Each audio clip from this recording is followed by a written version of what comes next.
Jasmine Crockett sat in the House Judiciary Committee hearing room Tuesday morning, reviewing her notes as Supreme Court Justice Sonia Sotomayor settled into the witness chair.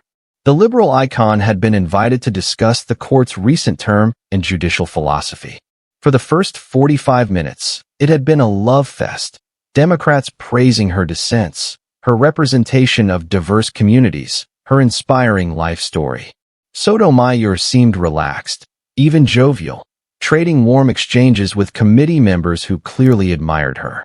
She spoke eloquently about justice, equality, and the importance of diverse perspectives on the court. The Republican members asked pointed but respectful questions about judicial philosophy, which she handled with practiced ease. Jasmine had waded through it all, letting others take their turns. She'd noticed something in Sotomayor's responses, a pattern of avoiding accountability, of blaming others for the court's failures while taking credit for its rare progressive moments. When her time came, Jasmine started respectfully. She said, "Justice Sotomayor, thank you for being here. You've spoken beautifully about the need for justice and equality. I want to discuss how those principles apply to the court's recent decisions." Sotomayor smiled warmly. She said, "Thank you, Congresswoman.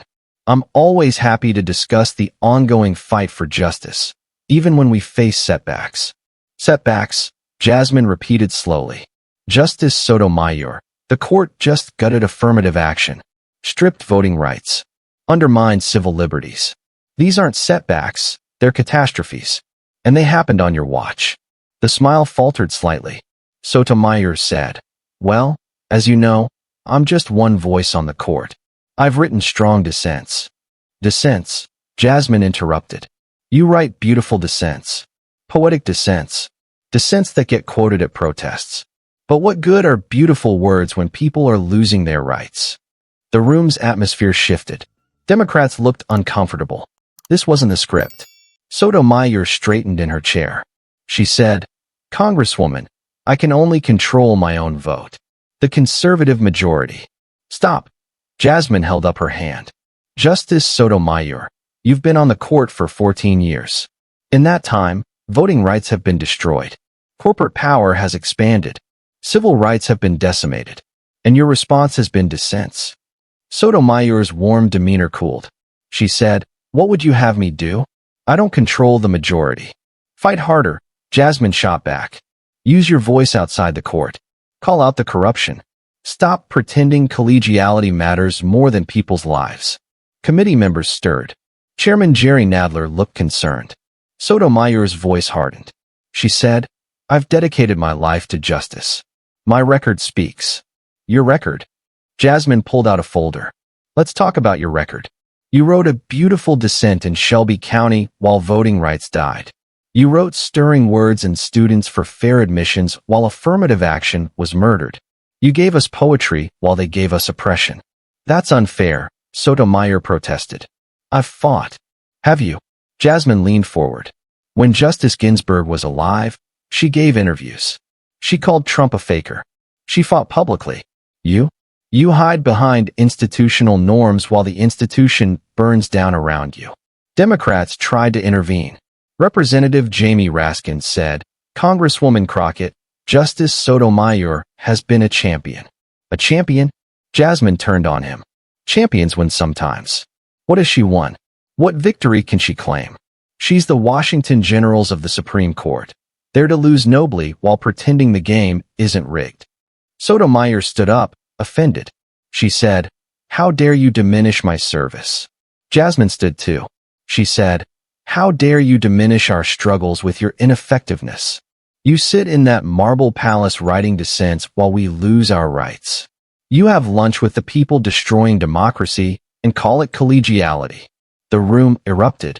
Democrats shouted for order. Republicans watched in stunned silence. Sotomayor's voice shook with anger. She said, "I've sacrificed everything for this position.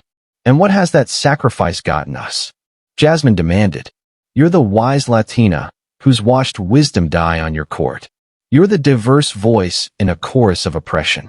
You're the progressive fig leaf on a fascist tree." "Enough," Sotomayor shouted. "I won't be lectured by someone who doesn't understand. I understand perfectly, Jasmine interrupted. I understand you care more about the court's reputation than people's rights. I understand you value civility over justice. I understand you failed us. She walked around the table, facing Sotomayor directly. You owe America an apology. For every right lost while you wrote pretty words. For every person disenfranchised while you maintained decorum.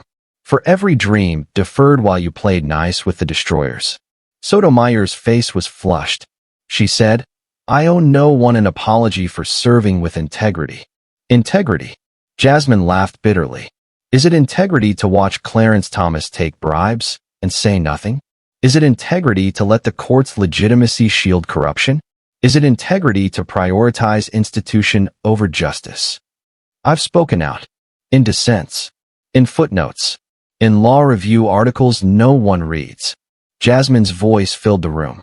Meanwhile, they speak with power. With rulings. With real impact. You bring a knife to a gunfight and wonder why we keep losing. Nadler banged his gavel. He said, Congresswoman, you're out of order. The court is out of order. Jasmine shouted. Democracy is out of order. And Justice Sotomayor sits there writing beautiful eulogies for our rights instead of fighting to save them. Sotomayor moved toward the exit. She said, I won't sit here and be disrespected. Respect is earned. Jasmine called after her. And you've earned nothing but our disappointment. You were supposed to be our voice, our champion, our fighter. Instead, you're just another institutionalist watching the institution destroy us. Security moved to block Jasmine as Sotomayor headed for the door. Jasmine raised her voice. She said, run away. Just like you run from real confrontation on the court. Just like you run from calling out corruption. Just like you run from the fight we need you to wage. Sotomayor turned back, tears in her eyes. She said, you don't understand the constraints. I understand cowardice, Jasmine shot back. I understand choosing comfort over courage. I understand failing the people who believed in you. She addressed the room. We celebrated when she was appointed. The first Latina. The wise woman from the Bronx. Our voice on the court. But what good is representation without resistance? What good is diversity without dissent that matters? Sotomayor fled as Jasmine continued. You owe us an apology, Justice Sotomayor. For every beautiful dissent that changed nothing. For every collegial lunch with our oppressors. For every time you chose the court over the people. You failed us, and you can't even admit it. The hearing devolved into chaos. Democrats were furious at Jasmine. Republicans were delighted by the division. The footage spread instantly. Within hours, liberal Twitter was at war with itself. Some defended Sotomayor's impossible position. Others agreed she'd been too passive, too institutional, too willing to accept defeat with grace. Jasmine posted a video. I said what millions think. Justice Sotomayor has failed us. Beautiful dissents don't restore voting rights. Eloquent losses don't protect democracy. We need fighters, not poets. We need warriors, not institutionalists. And yes, she owes us an apology for pretending otherwise. The backlash was swift and divided. Establishment Democrats condemned Jasmine. Progressives debated whether she'd gone too far or finally said what needed saying. Sotomayor released a brief statement about continuing to fight for justice through proper channels. It satisfied no one. At a town hall that weekend, Jasmine addressed the controversy. They want us to be grateful for beautiful losses. To celebrate moral victories while suffering actual defeats. I won't do it. Justice Sotomayor could be using her platform to expose corruption, demand reform, fight publicly. Instead, she writes dissents. That's not enough. Not anymore. And until she admits that, she owes us all an apology. The revolution wasn't in attacking an ally. It was in refusing to accept noble failure as enough. It was in demanding fighters, not philosophers. It was in saying out loud what frustration had whispered for years.